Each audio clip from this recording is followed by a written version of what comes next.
Hai semua, selamat datang di channel Baca Saham. Pada video ini, kita akan bahas satu topik dengan judul Dividen tidak masuk akal. Saham berkualitas ini dividennya 28%, rasio utang hanya 7%, laba naik 62%, valuasi murah, PR 8 kali dan PBV 0,5 kali. Untuk itu, simak video ini sampai habis ya, agar mendapat pemahaman yang utuh. Ada satu saham yang jarang dibahas, tapi punya kualitas yang spektakuler. Saham ini membagi dividen dengan yield sekitar 28%. Meski dividen yieldnya besar, kualitas saham ini cukup bagus. Laba naik 62%, rasio DER hanya 7%, valuasi PR 8 kali dengan PBV yang hanya 0,5 kali. Bukankah cukup jarang kita temukan perusahaan seperti ini? Tapi ingat, kamu perlu analisa dulu sebelum mengambil keputusan ya. Sekarang, saya mau bahas laporan keuangan triwulan 2 2021 saham ini. Berhubung laporan keuangan terbarunya sudah terbit, mari kita lihat perkembangan kinerjanya. Oh ya, di akhir video, saya akan memberikan kesimpulan dari analisa yang dilakukan. Untuk itu, nonton sampai selesai ya. Seperti biasa, pembahasan ini bersifat edukasi dan bukan rekomendasi. Kamu bisa saja rugi jika beli saham ini. Untuk itu, selalu berhati-hati sebelum membeli saham. Disclaimer on ya. PT Multiprima Sejahtera berdiri tahun 1982. Artinya, saat video ini dibuat, Elpin berusia sekitar 39 tahun. Perusahaan ini ternyata sudah berusia di atas 35 tahun. Artinya, mereka memiliki sejumlah pengalaman yang bisa dikatakan cukup banyak. Tapi, apakah kinerja perusahaan bisa tumbuh lebih besar lagi pada puluhan tahun ke depan? Mari kita bahas laporan keuangan terbaru saham ini. Pertama, aset. Elpin punya aset 344 miliar di tahun 2021, sedangkan di tahun 2020 asetnya berjumlah 337 miliar. Artinya aset perusahaan naik 7 miliar atau 2,08% dalam satu tahun ini. Sekarang mari kita analisa lebih jauh. Dari total aset 344 miliar, perusahaan punya investasi pada entitas asosiasi sebanyak 171 miliar. Artinya, 49,71% aset perusahaan berada dalam bentuk investasi pada entitas asosiasi. Jika dibanding tahun sebelumnya, pos ini naik 4 miliar atau 2,40%. Selain investasi pada entitas asosiasi, ada juga kas dan setara kas. Dari total aset 344 miliar, perusahaan punya kas dan setara kas sebanyak 98 miliar. Artinya, 28,49% aset perusahaan berada dalam bentuk kas dan setara kas. Jika dibanding tahun sebelumnya, pos ini naik 1 miliar atau 1,03%. Kedua, liabilitas. Elpin punya liabilitas 24,08 miliar sampai triwulan 2 2021. Sedangkan di tahun 2020, liabilitasnya berjumlah 27,82 miliar. Artinya, hutang perusahaan turun 3,74 miliar atau 13,44% dalam satu tahun ini.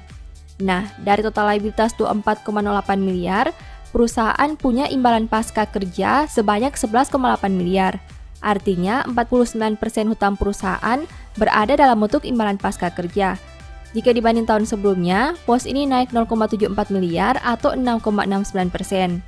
Selain imbalan pasca kerja, ada juga utang usaha pihak ketiga. Dari total liabilitas 24,08 miliar, perusahaan punya utang usaha pihak ketiga sebanyak 9,45 miliar. Artinya, 39,24% total hutang perusahaan berada dalam bentuk utang usaha pihak ketiga. Jika dibanding tahun sebelumnya, pos ini turun 0,84 miliar atau 8,16%. Ketiga, ekuitas. Elpin punya ekuitas 312 miliar sampai triwulan 2 2021.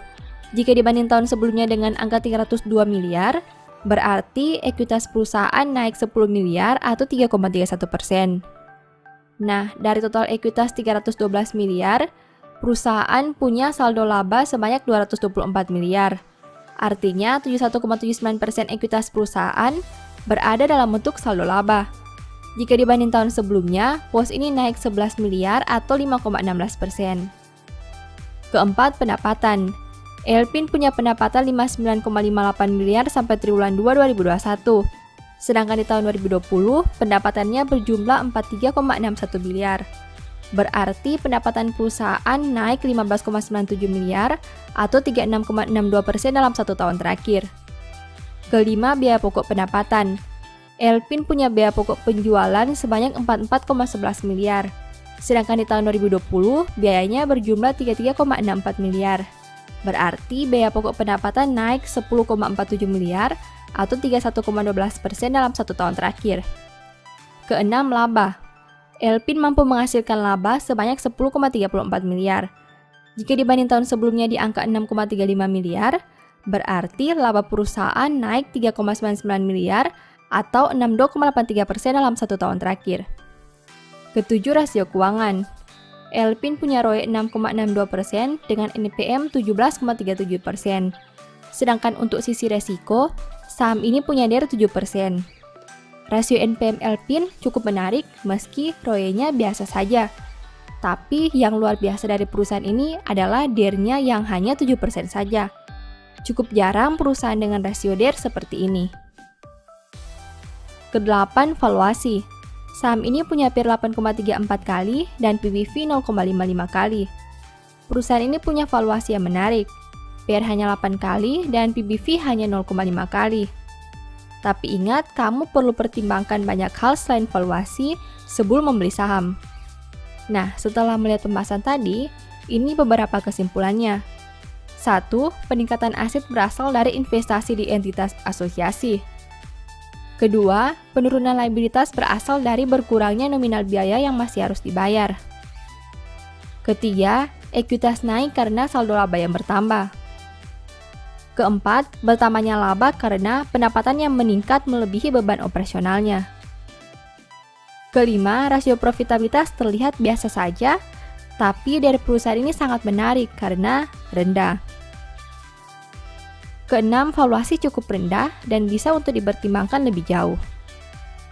Demikian analisa singkat saham Elpin berdasarkan laporan keuangan triwulan 2 2021. Selalu ingat bahwa pembahasan ini hanya dari sudut pandang pribadi. Tidak ada jaminan pasti profit dan mungkin saja kamu bisa rugi jika beli saham ini. Demikian informasi pada video ini, semoga bisa memberi manfaat kepada kamu semua ya.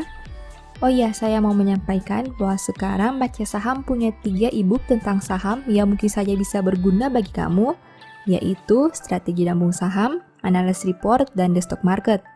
Berikut perbedaan antara 3 e-book tersebut. E-book Strategi Nabung Saham berfokus pada pembahasan teknik, money management, dan semua hal yang berhubungan dengan nabung saham. Poin intinya bisa dilihat pada tampilan berikut ini. E-book Analysis Report berfokus pada hasil analisa fundamental 12 saham pilihan berdasarkan laporan keuangan terbaru. Poin intinya bisa dilihat pada tampilan berikut ini. E-book The Stock Market berfokus pada panduan bagaimana menganalisa fundamental suatu perusahaan dan money management yang baik. Poin intinya bisa dilihat pada tampilan berikut ini. Apabila kamu tertarik membeli salah satu dari 3 e-book tadi, silakan chat WA ke nomor yang tertera di layar ya. Ingat, hati-hati terhadap semua jenis penipuan yang mengatasnamakan Baca Saham. Baca Saham tidak pernah mengelola dana ataupun melakukan penjualan produk di luar Instagram, YouTube, dan Telegram resmi Baca Saham. Sebagai penutup, saya mau mengutip satu statement yang semoga bisa menjadi semangat bagi teman-teman. Ada orang yang berlagak kaya tetapi tidak mempunyai apa-apa, ada pula yang berpura-pura miskin tetapi hartanya banyak. Thank you.